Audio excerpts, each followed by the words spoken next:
Primero hay que aclarar que hay varios tipos de depresión. No solamente está la depresión general, que es el trastorno depresivo mayor, sino que hay varios subtipos. Uno de los subtipos, y es el más frecuente, el que más se ve, es la depresión sonriente, que es el que acabas de decir, que es el tipo de persona que generalmente está feliz, que es el más alegre de su grupo de amigos, el que da más consejos, el que ayuda más, y en el fondo sufre de depresión. ¿Qué pasa? En mi caso, no era así. El trastorno depresivo que yo tenía no era así, sino que cuando yo me ponía mal, se notaba bastante. De hecho, creo que pocas veces me ha pasado aquí cuando llegué a España, pero alguna que otra vez me pasó y se notó. No sé si tú lo has notado, pero incluso Bianca, ¿te acuerdas el día que salí con Bianca? Que incluso Bianca te dijo, me preocupa David porque no está, se ve mal, no habla en todo el día. Cuando yo me pongo mal, se nota bastante. Y es lo mismo que pasaba en Venezuela. Cuando me ponía mal, se notaba bastante. Y la depresión que me pegó a mí se basa en 5 etapas. O sea, cómo yo sufrí esta depresión se basa en 5 etapas. Eso viene desde hace mucho atrás, algo que entendí ahorita, hace poco, pero esa depresión ya venía desarrollándose desde hace mucho tiempo atrás.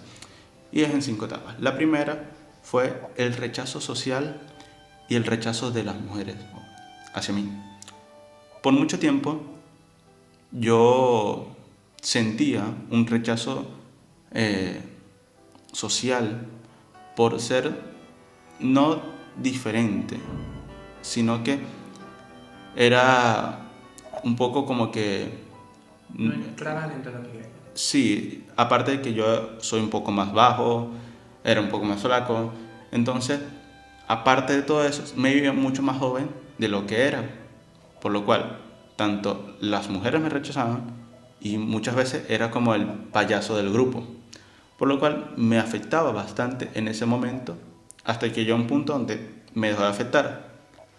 Luego, luego de eso viene el divorcio de mis padres, que es sin duda una de las cosas que más me pegó.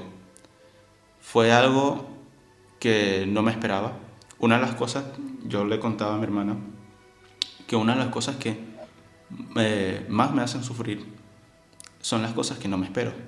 Y algo que no me esperaba era que mis padres se divorciaran. Y cuando ellos me cuentan que se iban a divorciar, me pegó muchísimo. Tanto que yo no podía salir de mi cuarto, que incluso llegué a odiarlo a los dos.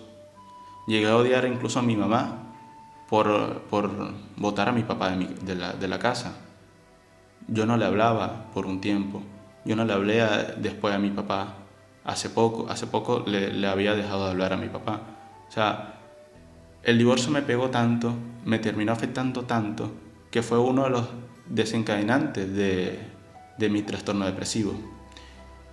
Y luego de eso, viene la tercera etapa. Yo me refugiaba en ustedes, en mis primos. Ese era como mi lugar seguro.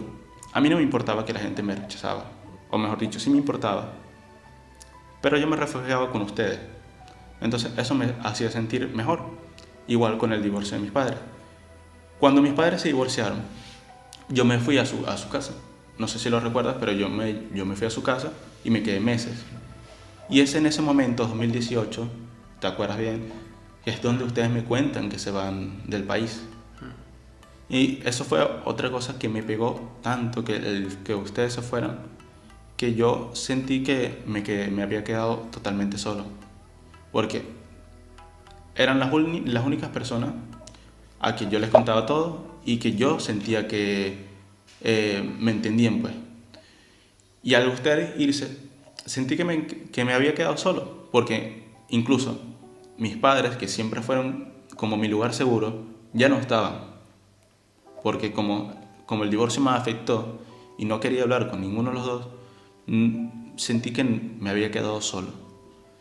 Y el rechazo social, no con los amigos más cercanos que tenía, tampoco hablaba, porque igual sentía que no me iban a entender, y los únicos que me entendían o los únicos que me escuchaban eran ustedes, y al no tenerlo me pegó demasiado que tuve que resolverlas por yo solo. Y hubo un tiempo donde me mejoré, porque empecé a estudiar psicología, empecé a averiguar más sobre el yo, sobre uno mismo, sobre estos temas que poco a poco me mejoró algo.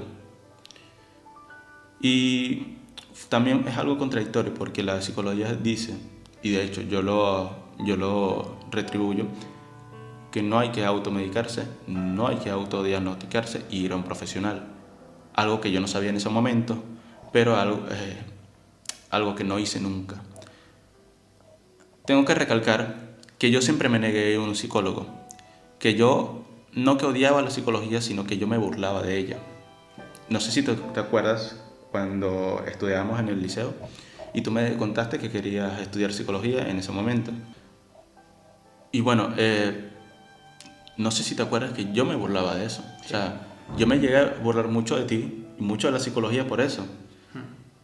Y la vida es gracioso porque la vida me llevó a jugar, me hizo una jugada tanto así que me llegué a refugiar en la depresión.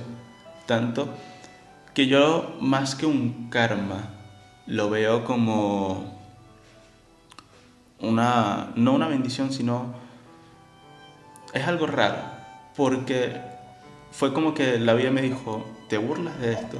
Ah, bueno, yo te voy a hacer bueno para esto. Para lo que te burlas, yo te voy a hacer bueno.